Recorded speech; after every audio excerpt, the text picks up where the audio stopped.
I would request Uday Bhoy sir to felicitate and welcome Mr. Premjit Baria sir.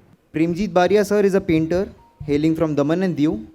In 2023, he was awarded the prestigious civilian honor Padma Shri for his contribution in art. Baria sir also specializes in heritage sketch art.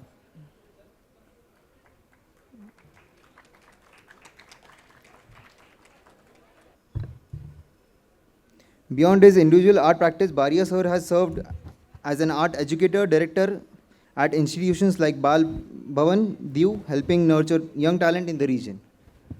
Shri Premjit बारिया चित्रकला।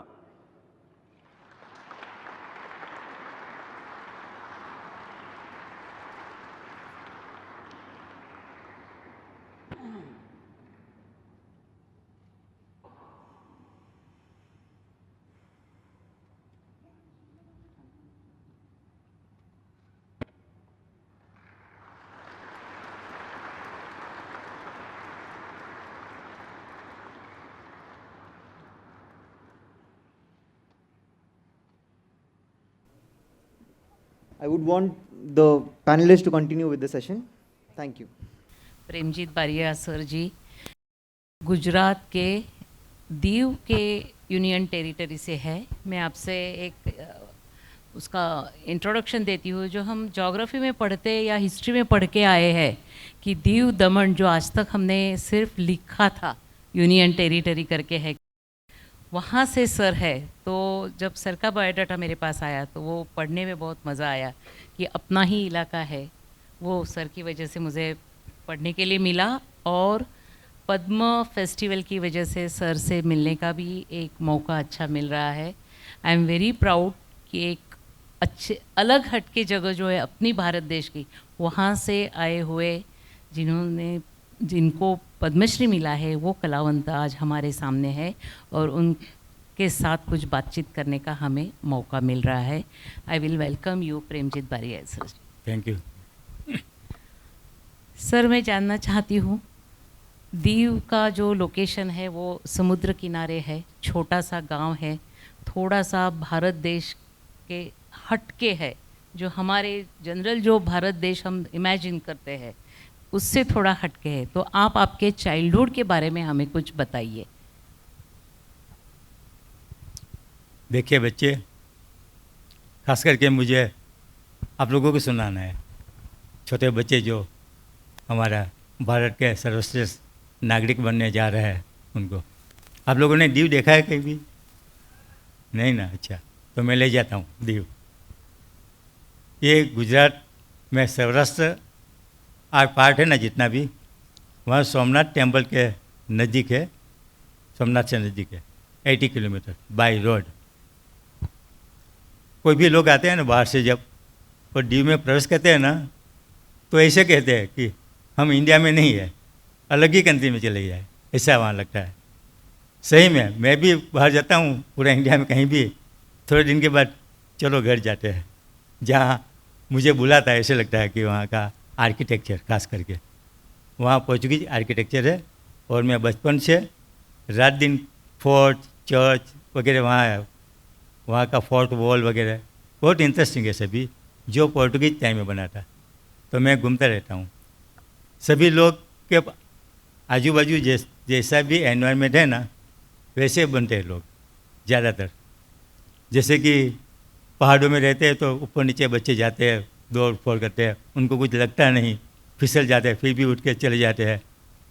तो अच्छे mountaineer बनना है तो वो लोग बन सकते हैं, वो बच्चे बन सकते हैं। और समंदर के किनारे रहने वाले अच्छा स्विमर बन सकते हैं, वो स्विमिंग में जाते हैं। मैं भी बचपन से स्विमिंग करता था। और बॉर्डर पे रहने वाले जो बच्चे होते हैं ना, वो रोड गोलियों की और बॉम्ब की आवाज़ सुनते हैं तो हैबिट हो जाए, ठीक होते रहता है। ऐसे तो मैं भी एक दिन आर्मी में जाऊंगा और मैं भी सामने वालों को मारूंगा, ऐसा लगता है। तो वो आर्मी में रहते। देखिए पूरी बॉर्डर में जितने भी लोग रहते हैं ना, वहाँ ज़्यादातर एक एक घर में सभी फोर्स में ही है, सभी हमारे देश के लिए रक्षा में लगे हुए हैं। और एक शहीद हो जाते हैं तो दूसरे बच्चे बड़े होकर ऐसे मैं भी पिता का बदला लूँगा, मुझे भी उनमें ही जाना है, ऐसे होता है।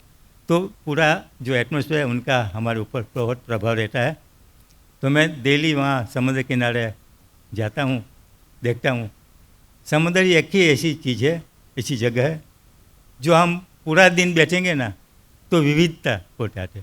एक बार समुद्र का वेव्स आता है ना, दूसरी बार ऐसा वेव्स नहीं आएगा, दूसरा ही उनके तरीका बदल जाता है, उनका एंगल बदल जाता है, उनकी डिज़ाइन बदल जाते हैं, सभी उनका फोर्स बदल जाता है, तो मज़ा आती है। तो कोई भी लोग जाते हैं ना समुद्र के किनारे तो बैठे ही रहते, बस बैठ के बाद में। तो मुझे बचपन से वो समंदर, बोट्स वगैरह, उनका फिशरमैन और फिशिंग औरत भी जो मछलियाँ उठा के जाती है, तो मैं पहले से देखता था।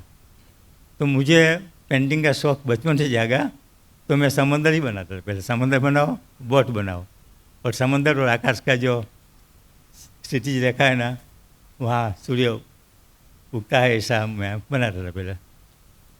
तो मुझे तो बचपन से लगता था कि एक आर्टिस्ट बनूँ, ऐसा लगता था मुझे। लेकिन मुझे बाद में लगा कि आर्टिस्ट में तो कुछ पैसा नहीं मिलता, ऐसे सभी बोलते थे। तो मुझे लगा कि चलो तो लाइन चेंज करता हूँ। तो मुझे लगा कि वो आर्किटेक्ट बनना अच्छा है, क्योंकि उनमें भी डिज़ाइन आर्टिस्ट का वो होना चाहिए, ब्लड होना चाहिए। तो इसलिए मैं उनमें अप्लाई किया और इंटरव्यू में जाता था वहाँ से राजकोट। तो जून में होता है ये उनका इंटरव्यू वगैरह।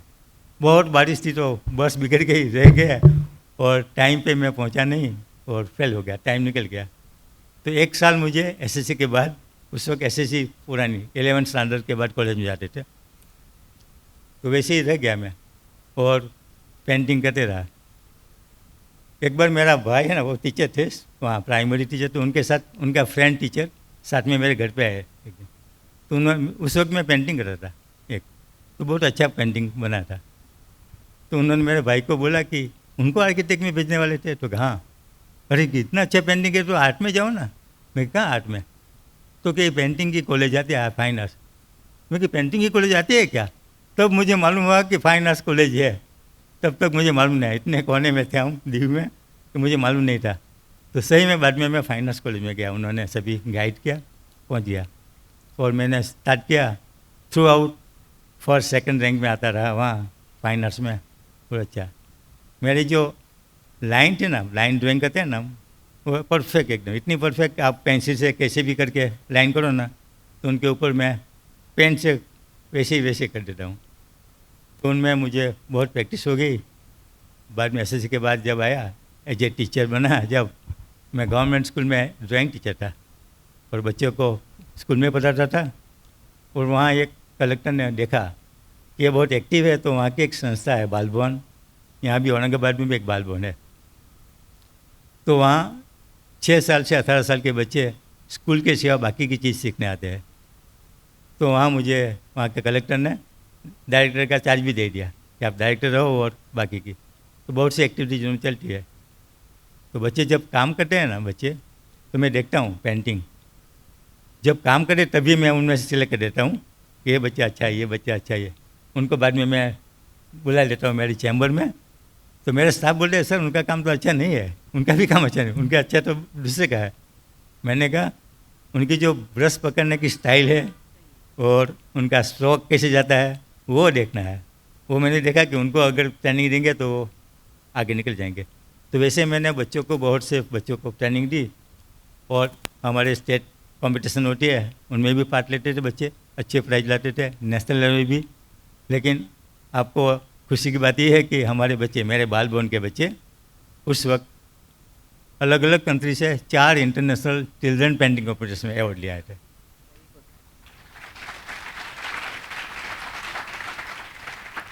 ये 2006 से पहले 4 अवार्ड मिला। तो हमारे एडमिनिस्ट्रेटर साहब थे, उन्होंने मुझे बुलाया, उन्होंने कहा कि आपके बच्चों ने 4 अवार्ड लिया। मैं कहाँ से? मैं कहा सर एक पैसिफिक एशिया में से एनवायरनमेंट में मिला फर्स्ट टाइम, बाकी 2 इजिप्ट से सिल्वर मेडल मिला और 3rd अमेरिका से पोस्टर में मिला। तो उन्होंने कहा कि एक मिले ना अगर तो लकी होता है, लक होता है तो मिल जाता है, लकीली ऐसे होता है, क्योंकि जूरी के मूड पे आधार रखता है। लेकिन 4 मिलना ये लक नहीं है बारिया जी, आपका ये कैपेबिलिटी है कि आप इतना अच्छा काम कर रहे हैं, बच्चों को ढूंढ निकाला। तो ऐसे मैंने काम सिखाया बच्चों को और बाद में हमारे एडमिनिस्ट्रेटर ने मेरी फाइल वगैरह उनका सर्टिफिकेट मूव किया। तो 2006 में जब अब्दुल कलाम साहब राष्ट्रपति थे, उस वक्त मुझे बेस्ट आर्ट टीचर का नेशनल अवार्ड मिला। ओके,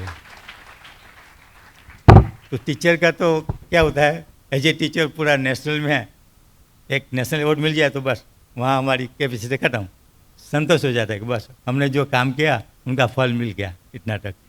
लेकिन मैंने काम चालू रखा और आज हमारे पास 8 इंटरनेशनल चिल्ड्रन पेंटिंग कॉम्पिटिशन में अवार्ड है, जो पूरा देश में कोई संस्था के पास नहीं है। वो अचीवमेंट हमने प्राप्त किया।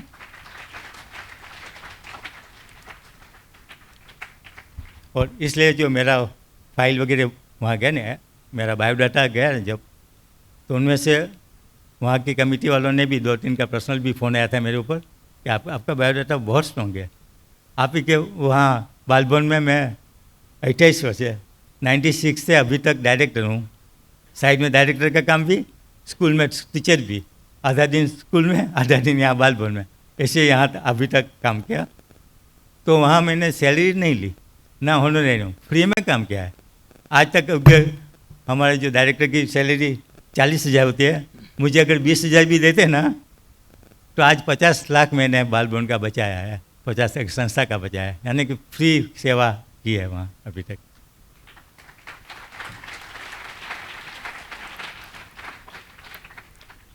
तो हमें जो इंटरेस्ट है तो उनके लिए हम कुछ भी कुर्बान कर सकते हैं। जैसे बच्चों के लिए मुझे इतना टाइम दिया मैंने, क्योंकि वहाँ के बच्चे अच्छे हैं और मुझे लगता है कि और भी जो भी बच्चे कोई भी आते हैं तो सीखने के लिए तो मैं सिखाता हूँ। बाहर रास्ते में भी बोलते हैं मुझे, सर मुझे यहाँ आना है, वहाँ आना है, मैं क्या अच्छा आ जाऊँगा और उनके साथ काम करता हूँ।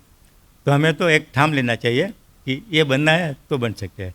ऐसा नहीं कि हमारे फ्रेंड है साइंस में जाते हैं, मैं भी साइंस में जाऊँ, ये वकील बनना है मैं भी वकील बनूँ, ये करता तो वहाँ करूँ, ऐसा नहीं। हम अपना सोचेंगे और अपने काम। तो एक चीज़ थाम लेना चाहिए। एक अच्छा एक एग्जाम्पल है मेरा खुद का, वहाँ हमारे स्कूल का। मैं वहाँ स्कूल में ड्राइंग टीचर था ड्यू में। तो वहाँ हम एनुअल डे मनाते हैं ना जब, तो एनुअल डे में किसी को वीआईपी को बुलाते हैं। तो हमने कलेक्टर साहब थे वहाँ हमारे ड्यू के, एम मुदस्सिर साहब था। तो मुदस्सिर साहब ने हमें कहा कि सर वहाँ आना, और मैं हमारा प्रिंसिपल दोनों गए थे आमंत्रण देने, आऊँगा। और आए, जब आए और स्पीच देते ना बाद में प्रोग्राम ख़त्म होने के बाद, तो उन्होंने सभी हायर सेकेंडरी और सेकेंडरी के बच्चों को बोला कि मैं भी आप जैसे छोटा था ना जब, तो मेरे स्कूल में भी कलेक्टर साहब आए थे। तो जब आए ना कलेक्टर साहब, तो मैं के सलामी करता था, उनमें खड़ा था, सलामी करता था। हमारे स्कूल की लड़कियाँ उनको फूल वगैरह डालती थी और हमारे हेडमास्टर, प्रिंसिपल, बाकी के टीचर्स भी इधर उधर दौड़ते थे। सभी किसी ने रंगोली बनाई, ये किया वो किया। और कलेक्टर साहब को भी बहुत सम्मान दिया, उनके साथ बॉडीगार्ड 2 आते थे और आए। मैं देखता देगा अरे कितना सम्मान करते हैं उनका। मुझे थाम लिया मैंने, मुझे कलेक्टर बनना है बस, कलेक्टर को सबसे ज़्यादा मान मिलता है, मैं भी कलेक्टर बनूँगा एक दिन। सही में उन्होंने 9th 10th में पता था तब से कलेक्टर कैसे बनना है, उनके कहा कौन कौन सी किताबें होते हैं, कौन कौन सा इंटरव्यू होते हैं, वो सभी उन्होंने जांच किया, कोई क्लासेस अटेंड किया। बस धीरे धीरे सही में अभी तक कि वो काम किया और ग्रेजुएट होकर कलेक्टर बन गया। देखो आज आपके सामने हूँ ना, तो सभी ने तालियां बजाई, खुश के वाह सोचा। लेकिन मुझे अफसोस होता है, ऐसे बोला तो हम चुप हो गए, अरे कलेक्टर तो बन गया, अफसोस कैसे। उन्होंने कहा अगर उस दिन मैंने अगर थाम लिया होता कि मुझे राष्ट्रपति बनना है तो राष्ट्रपति बन जाता है। Very good. वो उनके थामने का क्या चीज़ है। तो ऐसे जज्बा रखना, आप भी ऐसे सोचेंगे तो हो जाएगा। तो उस वक्त मुझे एक भी अवार्ड मिला नहीं था, मेरा टीचर था। उस वक्त मैंने भी थाम लिया था कि सर ऐसे कहते तो चलो मैं भी एक नेशनल अवार्ड मिले, इतना अच्छा काम करूं। तो सही में नेशनल अवार्ड मुझे उस वक्त मिल गया था। और भगवान की कृपा कि ये तो प्लस पॉइंट है कि पद्मश्री भी मिला और संतोष है एकदम। लेकिन मेरा जो वहाँ का बिहेवियर वगैरह में कुछ चेंज नहीं, जैसे था पहला वैसे ही। वहाँ भी कलेक्टर वगैरह पहले भी जब मुझे नेशनल अवार्ड भी नहीं मिला था तो वहाँ के कलेक्टर मेरे घर पे आते थे, क्योंकि वहाँ जो कुछ डेवलप करना है ना उनमें मेरा रोल है। सभी में कोई भी डिजाइन बनाना है, गार्डन डेवलप करना है, सभी में मेरा रोल। और as a director of Balbhavan cultural programme भी वहाँ करते हैं, तो कल्चरल प्रोग्राम का भी वहाँ कोई भी वीआईपी आते हैं वहाँ तो उनका कल्चर प्रोग्राम मैं ही अरेंज करता हूँ। कलेक्टर साहब वगैरह बुलाते हैं मुझे, चलो। अभी हमारे दमन दीव दादरा नगर हवेली के एडमिनिस्ट्रेटर साहब है, उनका नाम सुना होगा शायद, प्रफुल्ल भाई पटेल। अच्छा। प्रफुल्ल पटेल बहुत ही एक्टिव है, बहुत ही एक्टिव। उनको आप देखेंगे ना तो सुबह से शाम तक काम काम काम। हमें लगता है कि कितना काम करते हैं। जब भी जाते हैं तो फ्रेश, और धूप में भी सभी वीआईपी कलेक्टर जितने भी ऑफिसर उनको 8-10 गाड़ी लेके घुमाते हैं इधर उधर, यहाँ ये करना है, यहाँ करना है। वो खुद मैं जैसे पहले नापते कि देखो मैंने कहा था ना ये इतना बड़ा है, इतना छोटा करना था, वहाँ ही करवाते हैं, वहाँ करवाते हैं। तो इतना परफेक्ट काम चाहिए। तो उनमें से बहुत कुछ मैंने सीखा कि परफेक्ट। तो वो मुझे भी बहुत मानते हैं, क्योंकि मुझे जब पद्मश्री मिला ना तब उन्होंने कहा मुझे, वहाँ मेरा सम्मान किया ना, तब मुझे कहा कि आप बहुत ही एक्टिव है, अच्छा काम कर रहे हैं, इसलिए भारत सरकार ने ये दिया है कि ऐसे ही ईमानदारी से काम करते रहना। मैं कहा हाँ सर, काम करता रहूँगा। तो आज भी वहाँ जाता हूँ तो मुझे जल्दी से बुला लेते हैं और बिठा के बात करते हैं। तो बहुत डेवलप किया है उन्होंने। अब आप आएंगे ना दमन दीव तो आप लगेगा कि सही में सिंगापुर या ऐसी अच्छी सी जगह है ना, वैसा बनाने का उनका स्वप्न है। सपना पूरा हो जाएगा, अभी 2-3 साल में तो ख़त्म हो जाए। अभी बहुत डेवलप हुआ है। आप आइए भी और मुझे बोलना, मैं घुमाऊंगा सभी को कहीं भी। मैडम को भी मैंने बुलाया, बोले। एक सवाल पूछती हूँ। आपने आपका चाइल्डहुड सब बता दिया कि आप कैसे समुद्र किनारे जाते थे, आर्किटेक्चर, फोर्ट्स, चर्चेस सब देखते थे। समुंदर को देख के किसी को कविता भी सूझ जाती थी, आर्किटेक्चर देख के किसी को एक नाट्य लिखने का भी हो जाता था। हाँ। लेकिन आपने जब ये देखा, समुंदर देखा, वो फिशरमैन देखे, वो आर्किटेक्चर देखा, सब पोर्तुगीज, आपको क्यों ऐसा लगा कि मैं जो देख रहा हूँ वो मैं पेन या पेंसिल से ही कागज पे उतारूंगा? ये मोटिवेशन आपको कैसे मिला? आपके घर से कोई ड्राइंग करने वाला था? आपकी दादी थी, आपकी मम्मी थी, या आपके आसपास के कोई ऐसे बच्चे या टीचर थे कि कुछ तो वो कागज पे उतारते थे और आपको लगा कि नहीं, ये चर्च में लाइन में से निकालूंगा? ये मोटिवेशन क्या है? मैं जब वहाँ पढ़ता था ना कॉलेज में, तब मुझे प्रोफेसर बोलते थे आपके फैमिली में कोई आर्टिस्ट है, ऐसे ही पूछा था मुझे। हाँ। मैंने कहा सर नहीं, कोई नहीं है। मैं कहा कोई नहीं सर, मैं आर्टिस्ट बनने आया हूँ यहाँ आपको बनाना है, ऐसे मैं बात करता। तो सही में हमारे फैमिली में कोई नहीं था। मुझे अंदर से ही ऐसा था कि कुछ काटूँ, तो मैं वैसे ही पेंटिंग करता रहता। लेकिन ब्लैक एंड वाइट में वहाँ कॉलेज में लाइन ड्राइंग मेरी अच्छी थी ना, हाँ। तो मुझे लगा कि ये करना चाहिए। तो उस वक्त वहाँ हमारे कलेक्टर से बल्ला साहब करके, उन्होंने ग्रीटिंग कार्ड बनाना था। हाँ। तो मुझे कहा कि प्रेमजीत, वो जो पानी में किला जैसे है ना, छोटा पानी कोठा बोलते हैं हम, अभी इसके जाएंगे ना, उनमें आपको दिखाएंगे अभी। तो उनका स्केच बना के एक प्रिंट करना है उनको स्क्रीन पेंटिंग में। मैंने कहा अच्छा, तो मैंने बनाया तो बहुत अच्छा बनाया। दूसरे सीजन में भी उन्होंने वही बनवाया, तो दूसरा। तो मुझे भी लगा कि ये तो फास्ट किया है, तो उन्होंने डिटेल में किया करेंगे तो अच्छा हो जाएगा। तो मैंने बाद में उनको काम शुरू किया, और काम शुरू किया। बाद में यहाँ तक कैसे पहुँचा, उनमें तो बहुत ही वो है स्टोरी कि वहाँ हमारे एयरपोर्ट है ना, वहाँ वीआईपी लॉन्च है। वीआईपी आते हैं तो उनमें बिठाते हैं, और कलेक्टर साहब वगैरह उनको लेने आते हैं, उनका वेलकम करते हैं।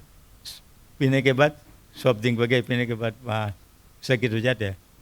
तो उस वक्त मैंने जो डिटेल में काम किया था, इसी 2 मेरे स्केच थे। वहाँ का चर्च, सेंट पॉल चर्च है वो, और एक फोर्ट, दोनों जेल पेन से बना के वहाँ वीआईपी लॉन्च में कलेक्टर साहब ने बोला कि यहाँ रखो, वीआईपी देखते रहेंगे, तो रखा।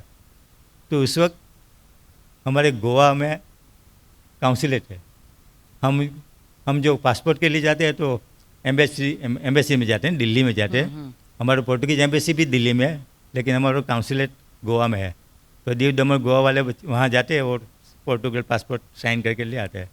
तो जो साइन करने वाले होते हैं ना काउंसिलेट, वो आए थे हमारे दीव में, और इसलिए आए थे कि दीव के लोग वहाँ आते हैं, उनकी जगह हम यहाँ आएंगे, 2-3 हमारा स्टाफ, और 1 महीने रुक के सभी का काम करके चले जाएंगे। हमने लगा अच्छी बात है। तो उन्होंने कलेक्टर से वहाँ वो देखा स्केच, तो स्केच देखे बोला कि ये किसने किया है? तो कहाँ, हमारा कलेक्टर ने बोला कि हाँ, यहाँ का एक लड़का है और वो टीचर भी है, वो तो बहुत अच्छा काम है ये, तो उनको मिलेंगे। तो कहाँ, बाद में मुझे बुलाया वहाँ, उन्होंने कहा कि हम हमारे काउंसिलेट है ना दिल्ली में, उनके पीछे गैलरी बना रहे, आर्ट गैलरी वो लोग। ग्रेट। आर्ट गैलरी बना है तो 8 महीना लगेगा शायद, कंप्लीट हो जाएगी।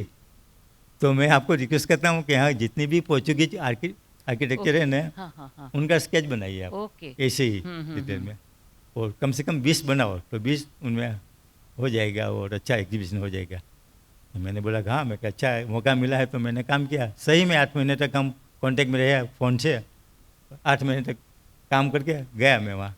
और पोर्टुगल गवर्नमेंट ने पूरा स्पॉन्सर किया और ऑर्गेनाइज भी उन्होंने किया। पूरा फैमिली के साथ हमने 10 दिन तक वहाँ रुकने के मिला। और मीडिया वालों ने इतना वो किया था काम कि उस वक्त मैं फेमस बन गया उनमें कि उनका स्केचेस बहुत अच्छा है। और बाद में काम मिलते रहा, ऐसा काम मिलते मिलते अभी तक यहाँ तो। Very good. और उस वक्त जो वहाँ का कैलेंडर बनता है हर साल हमारे टूरिज़्म का, तो हमने दमन दीव दादरा की हवेली के फोटोग्राफर आते थे। उस वक्त 2007 में 2006 में मुझे एग्जीबिशन किया। 7 में हमारा कैलेंडर बना ना, तो मैं 12 पेज थे ना, सब भी मेरा स्केच थे। और वो स्केच बहुत फेमस हो गया और लोग उनको काट काट के फ्रेम बना के घर में रखते थे। तो मुझे लगा कि अच्छा है फेमस। बाद में उनके ऊपर प्रेम होता था, तो मैं बच्चों को बताता था कि आप जब जाए ना, हमारे ड्यू के बच्चों को फोर्ट में जाए तो उनके ऊपर बच्चे गलत गलत लिखते हैं, Very good. कोई ऐसे कुछ न हाँ। कुछ नहीं, कुछ न कुछ दिल लिखते हैं, गंदा लिखते हैं और कैसे भी। हाँ। तो आप मैं कि जाके निकाल देना। आपको कोई कहते हैं तो उनको बोलो कि भाई ऐसे ऐसे मत करो, ये तो बहुत पुराना है और ये हम संभालना है, ऐसे करो। तब से हमारे बच्चे जाते हैं और वैसे ही करते हैं, किसी को वो नहीं करते। अभी तो बहुत स्ट्रिक्ट हो गया है वहाँ, कोई नहीं करते। तो मुझे लगता है कि उनमें मेरा भी योगदान है कि उनके सफाई भी रहती है और उनके ऊपर कुछ गंदा काम नहीं करते, क्योंकि वो तो इतिहास है और वो तो रहना चाहिए कभी भी, क्योंकि उनके सिवा तो कौन आएंगे फॉरेन से या बाहर से देखने, कोई नहीं आएगा। सही है उदय। तो ऐसे बोले। आप जब स्कूल में थे या फिर कॉलेज की पढ़ाई की है फाइन आर्ट के अंदर, हमेशा हम लोग जब कॉलेज जाते हैं या स्कूल जाते हैं तो कोई आर्टिस्ट होता है या वो टाइम का जिसका इन्फ्लुएंस हमारे पर होता है, उसको देखकर हम लोग काम सीखते हैं या काम करना चाहते हैं या उससे उसके जैसे बनना भी चाहते हैं। तो हमेशा होता है ये। और दूसरी चीज़ ऐसी कि हमेशा हम लोग स्केचिंग के ऊपर भी, आपने स्केचिंग के ऊपर इतना नाम कमाया, तो हमेशा फाइन आर्ट्स के कॉलेज के जो बच्चे स्टूडेंट्स होते हैं तो स्केचेस के बारे में भी आप बताइएगा। और वो टाइम में आपके पास जो मोटिवेशन था वो क्या था कॉलेज लाइफ के अंदर, क्या या फिर कोई ऐसी कोई चीज़ थी या ऐसी कोई इंसान था कि जिसका आपके ऊपर इन्फ्लुएंस था? ऐसा कोई आर्टिस्ट हो सकता है, क्योंकि हम लोग जब पढ़ते हैं तो हमेशा, अभी जैसे आप रिसेंटली है तो कोई ना कोई आर्टिस्ट होता है जिसको हम लोग चाहते हैं कि ऐसा कुछ करे, तो वो हम पूछना चाहते हैं कि कॉलेज के ज़माने में आपके पास ऐसी कौन सी मोटिवेशन थी, या फिर आपका रुझान भी जो हुआ, आपने बताया कि मेरा जो एटमॉस्फेयर है उसी का असर मेरे ऊपर है, दीव दमन के जो है वो, तो उसका इम्पोर्टेंस भी शायद आपके लाइफ में जो है वो थोड़ा सा बताइएगा। खास करके वहाँ हमारे फाइन आर्ट्स कॉलेज में एक प्रोफेसर थे माधव रामानुज करके, बहुत फेमस है। वो तो आर्ट पढ़ाते थे लेकिन वो लिखते भी थे, कविता भी लिखते, अच्छा बहुत ही अच्छे कवि है। तो न्यूज़पेपर में एक बार उनका कटिंग आया कि उन्होंने ये कविता बनाई, ये किया, वो किया। तो मैंने कटिंग करके हमारे कॉलेज के बोर्ड में लगा दिया। तो उन्होंने देखा मैंने किया था, इसे मेरा नाम लिख दिया मैंने, प्रेमजीत बारिया दीव। तो उन्होंने मुझे बुलाया कि आपको कैसे मालूम है कि मैं हूँ वो कवि? मैं कैसे, आप जो बात करते हैं ना उनसे पता लगता है कि आपकी स्टाइल वगैरह, उनके आप तो साहित्यकार होना चाहिए सर। Very good. ऐसे बोला था मैंने, लेकिन थे वो, लेकिन उस वक्त से बहुत डेवलप हुआ। आज तो उनको सभी कवि सम्मेलन होता है उनमें एंकरिंग करते वो, तो वो मुझे घर भी ले जाते थे, घर ले जाते मुझे, वो कहते थे आप में एक बहुत पोटेंशियल है, तो आप ही के खूब काम कर सकते हैं। और मैं सभी फील्ड में काम करता हूँ, एक्टिंग भी करता हूँ और ड्राइंग, पेंटिंग भी, स्विमिंग, ये क्रिकेट, सभी में काम करता। तो कॉलेज में भी मेरा बहुत वो था नाम, तो उनकी वजह से हमारे रामानुज बार बार मुझे बोलते थे कि आपके पास सब कुछ है। उनकी बेटी थी ना नेहा करके, वो भी कहती थी पापा के प्रेमजीत अंकल को यहाँ रोकेंगे यहाँ अहमदाबाद में रोकेंगे और उनके साथ हम सभी काम करेंगे ऐसा। उनकी बेटी इतनी होशियार थी ना कि इंडिया में से जापान एक ग्रुप को ले जाना था स्टूडेंट्स का, तो उनकी लीडरशिप उनको उनको दी थी, नेहा को, उनकी बेटी थी, वो ले गई थी। तो उन्होंने मेरे पास आई थी क्या क्या पूछना, क्या करना वहाँ, तो मैंने सभी उनको गाइड किया। और तो वो फैमिली से मुझे बहुत वो Impression हाँ। मिला है। बाद में ये स्केचेस वगैरह तो बाद में आने के बाद, कॉलेज से आने के बाद स्केच में आगे गया। तब तक तो मैं सभी ड्राइंग पेंटिंग करता था। और वो अच्छा, तो मधुर रामन तो अभी उनका एक पिंजर के आर पार करके एक नॉवेल है, उनको भी उनको अवार्ड मिला था, राष्ट्रीय स्तर पर अवार्ड मिला। और बहुत काम किया। उनकी बहुत सी बुक है, तो मैं मेरे घर पे छोटी लाइब्रेरी है, उनका सभी पूरा कलेक्शन मेरे पास है वहाँ। तो बच्चे पढ़ना तो चाहिए ही, पढ़ना भी बहुत अच्छी बात है, क्योंकि हमारे पास कुछ नहीं है तो वहाँ से मिलता है कुछ ना कुछ। बाल भवन से आप कैसे जुड़े? हाँ, बाल भवन में, वहाँ बाल भवन की संस्था है, वहाँ बच्चों को मैं ड्राइंग पेंटिंग सिखाता था और डांस भी सिखाता था, सब कुछ सिखाता। बाद में जो प्रोग्राम होते हैं ना बाहर ओपन एरिया में, तो वहाँ सभी लोग आते थे, जनरल पब्लिक आती थी वहाँ, कलेक्टर साहब वगैरह आते थे। तो जब प्रोग्राम करने के लिए लड़कियाँ जब जाती थी ना ऊपर स्टेज के ऊपर, तो मुझे पाँव करके जाती थी। उस वक्त मैं डायरेक्टर नहीं था, ओके। डायरेक्टर कोई लेडी थी उस वक्त। अच्छा, मैं तो बस वैसे ही टीचर था, ड्राइंग पढ़ा था, साथ में दूसरा भी सिखाता था। तो बार बार ऐसा देखा ना, उन्होंने लगा कि मेन तो उनके कहाँ हाथ में है, वो जो डायरेक्टर है वो तो एक लेडी डायरेक्टर थी, वो तो एंकरिंग करते स्टार्टिंग में बोल के बैठ जाती थी, तो उनको अच्छा नहीं लगता था वो। तो कलेक्टर साहब ने चेंज कर दिया, उनको निकाल के मुझे डायरेक्टर बनाया कि आप ही संभालो, क्योंकि बच्चे अच्छा, आपको ज़्यादा very प्रेम good. करते हैं। और उनको वो भी याद था हमारे कलेक्टर साहब को कि आपकी बर्थडे 14 नवंबर है ना। मैं कहा जी सर। बाल दिन। बाल दिन। तो बाल दिन है, इसलिए आपको बच्चों के साथ बहुत अच्छा है, तो आप अभी बच्चों के साथ ही रहिए और काम करें। आपके करियर के भी अभी बाल भवन के शायद 30 साल हो जाएंगे अगले महीने में, 30 साल। तो कॉन्ग्रेचुलेशंस आपको सबसे पहले। Thank you. और दूसरी चीज़ ऐसी है कि आप बाल भवन के अंदर जो बालश्री होता है हाँ, वो फिलहाल में है ही अभी नहीं नहीं, है। 6 साल से नहीं, तो वो एक बहुत अच्छा इवेंट था, वो होना भी चाहिए। जी होना तो चाहिए। उसके बारे में आप क्योंकि आप जहाँ पर है आज, आपने भी वो रिक्वेस्ट करना चाहिए वेरी गवर्नमेंट गुड, को, जी। Very good. क्योंकि नहीं, जी, बालश्री जी। बच्चों के लिए, क्योंकि हम लोग स्कूल से ही सीखते हैं जी। कला के बारे में, अगर सीखना है तो अभी तो बचपन से हम लोग, आपने भी बताया कि मुझे वहीं से मोटिवेशन मिला है, हाँ, तो वो होना चाहिए। शायद मैं उसके बारे में पूछना चाहता हूँ कि ये बंद हुआ है तो ये होना चाहिए, नहीं, तो सही- उसके सही बारे में बात कुछ एकदम। बताइए, बाल भवन के बारे वहाँ नेशनल बाल भवन है दिल्ली में, वहाँ पूरा देश का सभी बाल भवन उनके साथ अटैच है, एफिलेशन है उनका। वहाँ कोई भी प्रोग्राम होता है वो हम बाल भवन को भेजते हैं, बाद में बुलाते हैं, बच्चों का ग्रुप को बुलाते हैं वहाँ वो लोग। तो पहले इतने सालों तक वहाँ 6 साल से नहीं, 10 साल से 18 साल के बच्चे को, 6 साल से ही शायद 6 से 18 साल के बच्चों को अलग अलग फील्ड में पद्मश्री, पद्मश्री, बालश्री अवार्ड मिलते थे। बालश्री। उनको बालश्री, जैसे पद्मश्री मिला ना हमें, वैसे बच्चों को बालश्री अवार्ड मिलते थे, वो भी राष्ट्रपति के हाथ से मिलते थे। तो वो अच्छा था। हमारे वहाँ का भी डॉक्टर चांद था ना, उनका बेटा अक्षय करके थे, उन्होंने साइंस में मिला था उस वक्त। तो ऐसे तो जो संस्था होती है वहाँ, उनका एडमिनिस्ट्रेशन कैसा है उनके ऊपर डिपेंड करते हैं। अभी डायरेक्टर चेयरमैन सभी चेंज होते रहते हैं, तो अलग अलग माहौल चेंज हो जाता है। तो उनमें से किसी ने शायद निकल दिया होगा या बाद में करेंगे, कैसे करेंगे मालूम नहीं। बराबर लेकिन है। मैं जाऊंगा दिल्ली तो ज़रूर बात करूंगा बताइएगा, कि क्योंकि मेरे साथ 7-8 साल से शायद वो बंद है, बात है, हाँ जी, हाँ। नहीं हो पा रहा है। तो वो मैं चाहता हूँ कि बाल भवन भी बाल भवन के अंदर वो चीज़ शुरू हो जाए। जी जी। एक सवाल मैं पहिले आपसे बात करूंगी, सगळ्यांना मराठीमध्ये बोललं तर चालेल का तुमच्यासाठी? वा, व्हेरी गुड. जनरली आपल्याकडची शिक्षण संस्था अशा पद्धती अशा आहेत की एक ठराविक, म्हणजे आपण अर्थार्जनासाठी शिक्षण करतो आणि आईवडिलांची इच्छा असते की मुलाचं सुखाचं आयुष्य जावं, आणि मुलं पण बरेचदा त्याच वाटेनी जातात. त्याच्यामुळे कुठल्याही कलेच्या शिक्षणाकडे जाताना मुलाचा तर संघर्ष असतोच, पण आईवडिलांचा सुद्धा त्यांच्या नातेवाईकांमध्ये संघर्ष असतो की तू ह्याला काय तबला शिकायला पाठवतेस, किंवा ती मुलगी नृत्य का करते, किंवा तो एखादं स्क्रिप्ट रायटिंगचं वर्कशॉप करायला का पुण्यामध्ये जाऊन बसतोय, त्याच्यापेक्षा त्याला IT मध्ये घाल. असा संघर्ष एक कौटुंबिक स्तरावरती होत असतो, जो सरांना सुद्धा झाला असेल. पण सरांनी शिक्षकाची नोकरी करत असताना त्यांनी खूप मुलांना चांगले चित्रकार म्हणून सुद्धा घडवलेलं आहे.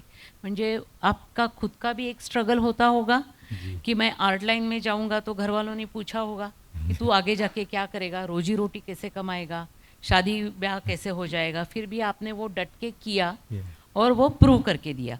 उसके आगे आपके सामने एक चैलेंज था कि टीचर बन के आपको ऐसे बहुत सारे स्टूडेंट्स को मोटिवेट करना था कि आप आर्ट परस्यू करो.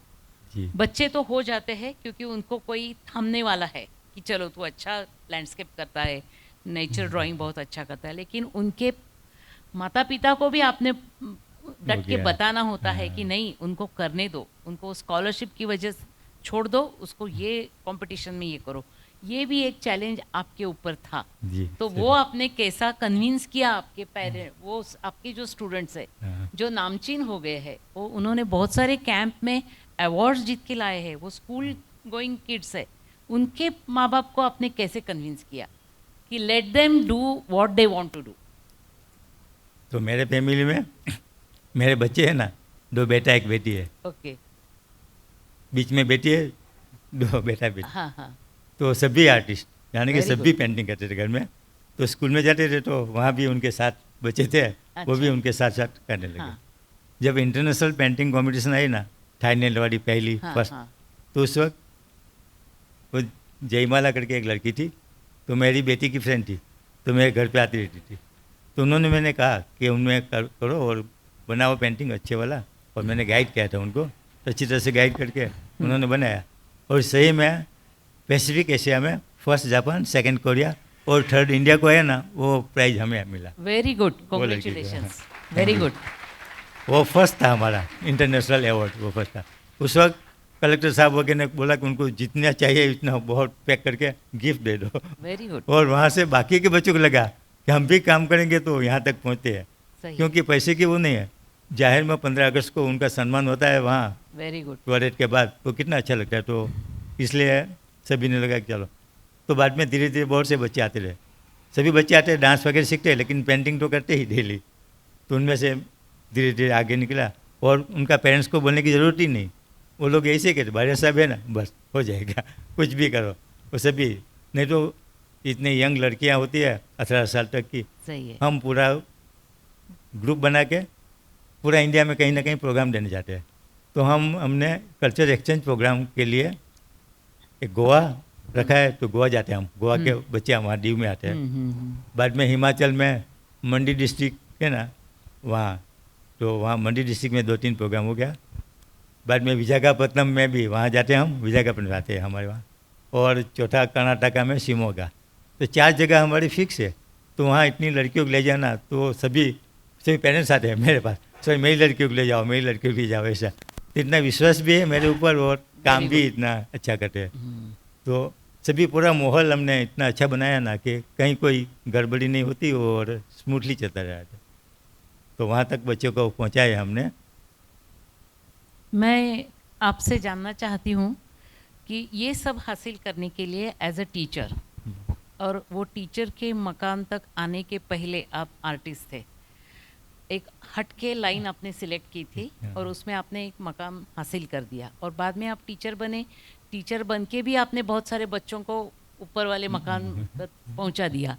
इसके लिए एक बहुत डिसिप्लिन की ज़रूरत आहे. जनरली एक आपल्याकडे एक गैरसमज असतो की कलावंत म्हणजे जे मनात येतं तेव्हाच करतील, मूड असेल तरच करतील, नाही तर काहीच करणार नाही, असं नसतं.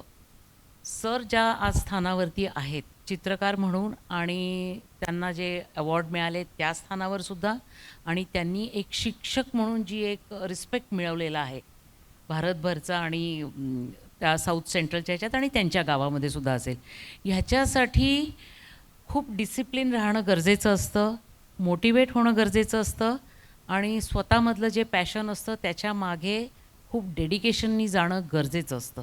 त्याच्याशिवाय ह्या गोष्टी हासिल होत नाहीत. हे करायला फक्त तुम्ही सायन्स आणि मॅथ्स हेच शिकलं पाहिजे असं गरजेचं नसतं. कुठल्याही आर्ट फॉर्ममध्ये तर उलट जास्त डेडिकेशन लागतं, कारण ती हटके लाईन असते, घिसापिटा लाईन नाही आहे की त्या रस्त्यावरती हजारो मुलं जात आहेत. इथे फक्त 10 मुलं असतात, त्याच्यामुळे तुम्हाला जास्त काम करायला लागतं. ये आपने अपने बच्चों को कैसे मोटिवेट किया, और मैं चाहती हूँ कि आप ये बच्चों को भी मोटिवेट करें कि हाउ टू रिमेन डिसिप्लिन। आजकल सोशल मीडिया बहुत है, people are, kids are also engage in to social media. उससे नज़र हटा के अपनी दिल की जो आवाज़ है, आपका जो सब्जेक्ट है, उसके ऊपर डिसिप्लिन से काम करना, मोटिवेशन लाना। मोटिवेशन लाने के लिए आपको बहुत देखना पड़ता है, बहुत सुनना पड़ता है।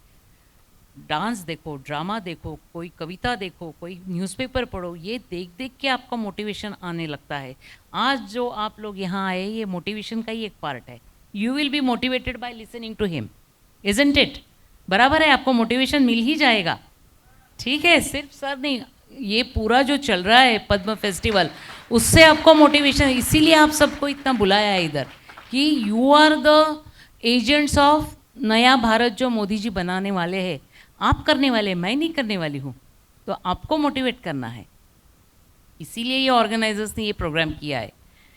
तो आप बच्चों को मोटिवेट करो कि उन्होंने अपनी अंदर की आवाज़ सुन के, डिसिप्लिन होके, डेडिकेशन के कैसा उनका ज़िंदगी बिताना है। सही में मैडम के अच्छा सवाल है, और हमको बार बार लगता है ऐसे कि उनको यहाँ ले जाना है, ये करना है, वो करना है, लेकिन आप जब सुनते हैं बाद में घर जाके दूसरी लाइन में चले जाते हैं, खेलने चले जाते हैं, यहाँ चले जो सुनते हैं उनका अगर 20-25% भी याद रखेंगे, दूसरे दिन 50 तक हो जाएगा, बाद में 60%। Very good. आपका धीरे धीरे धीरे हैबिट हो जाएगी और काम करने लगेंगे।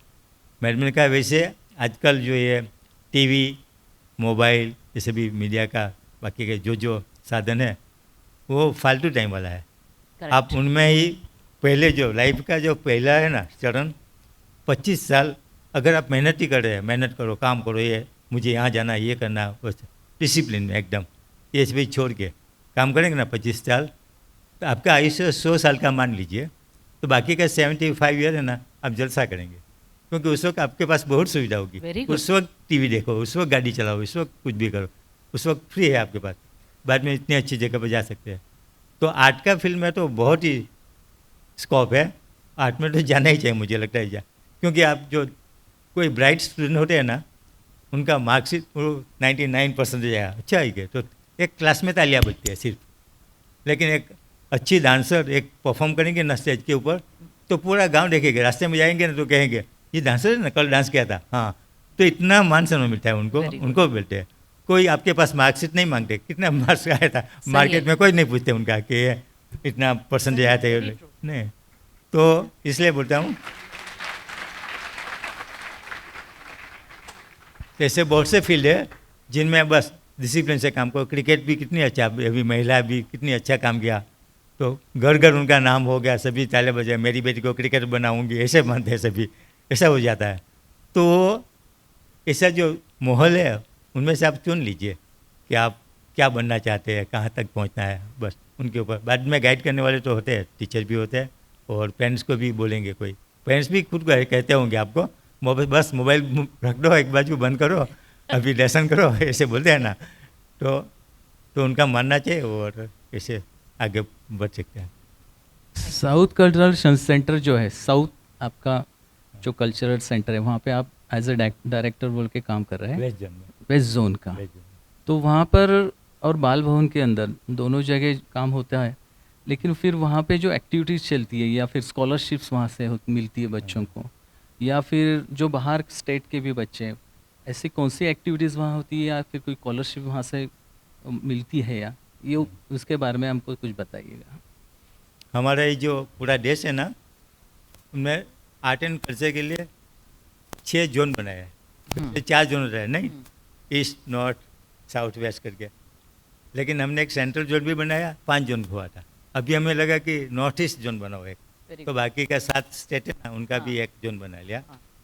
तो वहाँ का आर्ट एंड कल्चर जो होता है ना जहाँ, तो उनका पूरा जोन में जितने भी स्टेट आते हैं वो लोग उनके डायरेक्टर होते हैं, और वहाँ मीटिंग करते हैं क्या क्या करना है, डेवलप करना है।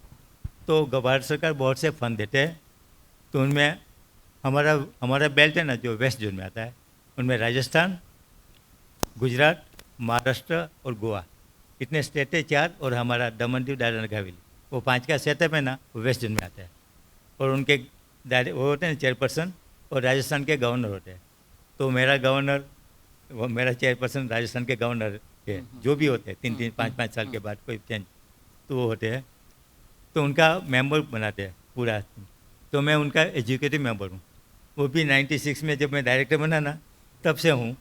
और मैं अकेला ही हूँ वेस्ट जोन में ऐसा कि 30 साल तक मैं कंटिन्यू हूँ, बाकी कोई भी नहीं है। Very good. तो वहाँ पे जो कुछ तो शोज वहाँ क्या कहते हैं हम जो कुछ कल्चर प्रोग्राम करना है यहाँ हमारे दीव में, अगर महाराष्ट्र में करना है और आप मेरे साथ टाइप करेंगे कि सर हमें ये कल्चर प्रोग्राम करना है, अभी एक ग्रुप चाहिए, तो हम वेस्ट जोन को बोलते हैं, डायरेक्ट लेटर लिखते हैं कि हमें सर ये ग्रुप चाहिए। नॉर्थ ईस्ट से भी, पूरा देश में से कोई भी स्टेट से, जैसे लगे कि आसाम का बिहू चाहिए हमें, तो बिहू डांस है सर, तो एक ग्रुप भेज दीजिए। तो कितना लंबा है वो है रन, उनका ट्रैवलिंग खर्च कितना होता है, फिर भी वो लोग खर्च करते हैं सभी जोन वाले। हमें क्या करना है, यहाँ आएंगे बच्चे जो भी ग्रुप आएंगे वो सभी मेंबर्स को हम खाना पीना रहना, उनका लोकल फैसिलिटी घुमाना सभी वो करना सिर्फ बस। तो मैं बार बार कहता हूँ डीयू में, तो मैं खास करके नज़दीक के स्टेट को नहीं ले रहा, वहाँ से दूर दूर से बुलाता हूँ, क्योंकि वहाँ का कल्चर देखने मिलता है ना हमारे बच्चों को, लोगों को भी, कि पूरा देश में आदान कितना प्रदान होना बहुत जरूरी है। तो वहाँ पे कैंप वगैरह भी होते होंगे ना, जो बाहर से स्टेट से आ सकते हैं क्या बच्चे? जो कैंप्स होते हैं हमने या फिर वहाँ स्कॉलरशिप? पेंटर्स कैंप भी किया, नेशनल जी। पेंटर्स कैंप, जी, तो उनमें पूरा देश से 12 आर्टिस्ट आए थे। अच्छा। अभी किया था जून में, जी जी जी। तो 12 आर्टिस्ट ने 2-2 पेंटिंग बनाया, तो ओके।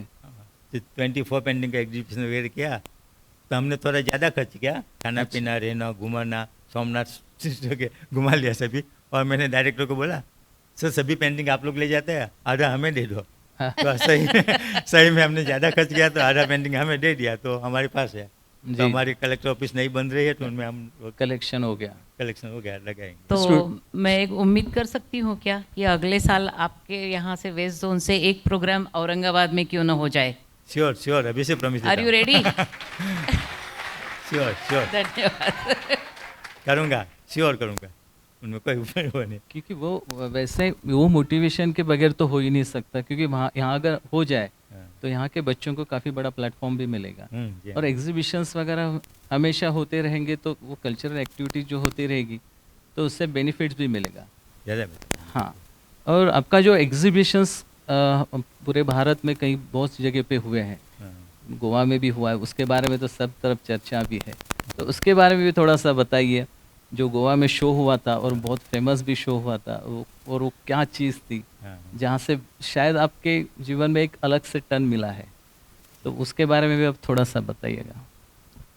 बहुत से एग्जीबिशन होते हैं ना पूरा इंडिया में, तो मुझे जो जानते हैं वो लोग मुझे मैसेज भेजते हैं कि सर यहाँ भी एक एग्जीबिशन करने वाले हैं, तो आप आपके पेंटिंग यहाँ भेज दीजिए, हम रोक देते हैं और आप भी आओ।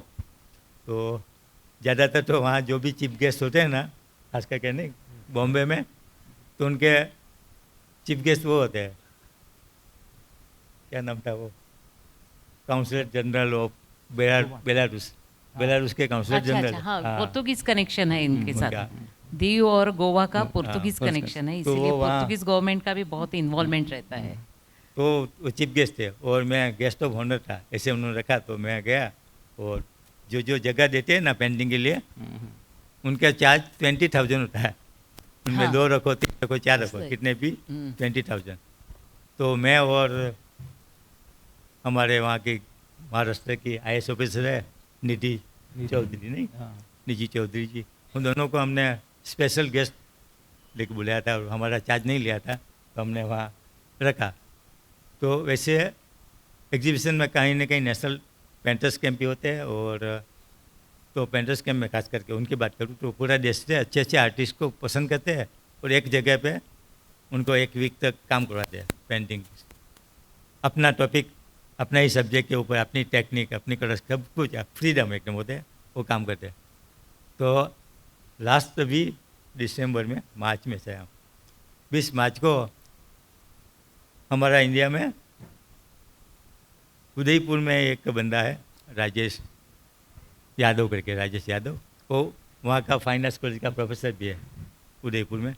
उन्होंने एक उनका ऑर्गेनाइजेशन है, उनमें इंडिया और श्रीलंका दोनों का कोलैबोरेशन में वर्ल्ड हेरिटेज आर्ट फेस्टिवल रखा। Very good. World heritage art festival रखा। उनमें शिल्प या पेंटिंग बना के लाना, वहाँ एग्जीबिशन करना है। तो 3 दिन का था, तो वहाँ एग्जीबिशन वहाँ करना। तो फर्स्ट वहाँ करना था, सेकंड बॉम्बे में नेहरू सेंटर में, और थर्ड क्लोजिंग वहाँ श्रीलंका का कोलंबो में, वहाँ विवेकानंद हॉल है, श्रीलंका में विवेकानंद हॉल है। अच्छा। तो वहाँ क्लोजिंग है। तो वहाँ जब स्टार्ट करना ना, तो मेरे ऊपर लेटर वगैरह आया, उनमें कार्ड था। तो मैं मेरा कलेक्टर साहब को बता के जाता हूँ, तो परमिशन भी लेना पड़ता है। तो मैं गया, सर ये ठीक है। तो उन्होंने पढ़ा ना उनमें, ये तो इंटरनेशनल इवेंट है, पूरा देश में इंडिया और श्रीलंका का कोलैबोरेशन है।